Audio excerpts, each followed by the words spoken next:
Good morning mga kabengbeng! This is Abby Harasa at nandito ulit tayo sa firing range para mag-unbox na naman ng isa pa nating unit, ang Springfield Armory 1911 mil-spec 45 caliber pistol.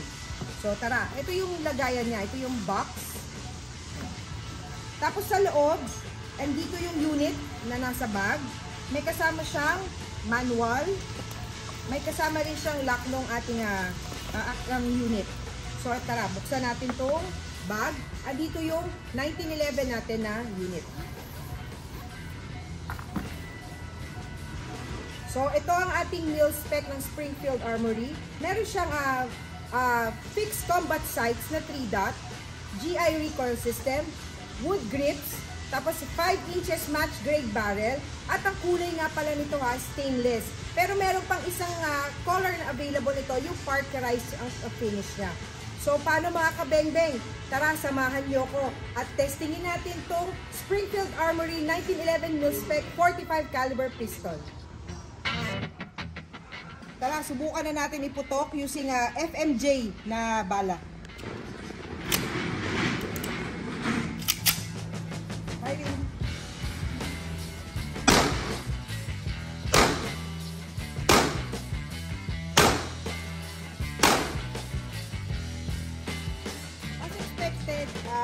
Syempre 45 caliber, malakas yung recoil niya, malakas yung palag, pero napakagandang baril. Pwede lalo na sa mga mahilig sa mga naglalaro na single stock or mahilig sa single stock. Okay siya. The gun itself, hindi naman siya mabigat, tama lang yung weight niya. So pwede natin itong panlaro, pwede rin pang carry o kung saan nyo man gagamitin.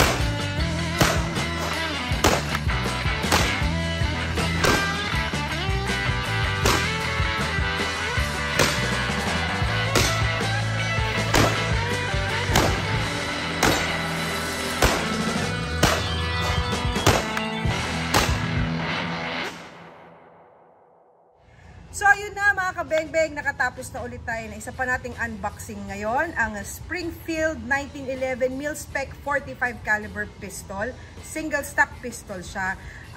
As expected, medyo mabigat talaga kasi 45 caliber siya. Hindi mabigat yung baril pag yung pinuputok nyo siya, yung recoil and everything malakas. Pero enjoy pa rin, masarap pa rin talaga siyang iputok. And halos lahat na nag-start sa practical shooting, alam to kasi halos lahat sila nakapag-try ng single stock na 1911 45 caliber. And personally nag-start ako sa shooting na using a single stock 45 caliber gun din. So kailan lang ako nag-shift ng PCC, although nag-4 caliber din ako noon, pero mas matagal ko siyang ginamit. Kaya talagang nag-enjoy ako ngayon sa unboxing na to kasi parang nagre-reminisce ako doon sa mga unang-unang putok ko pa.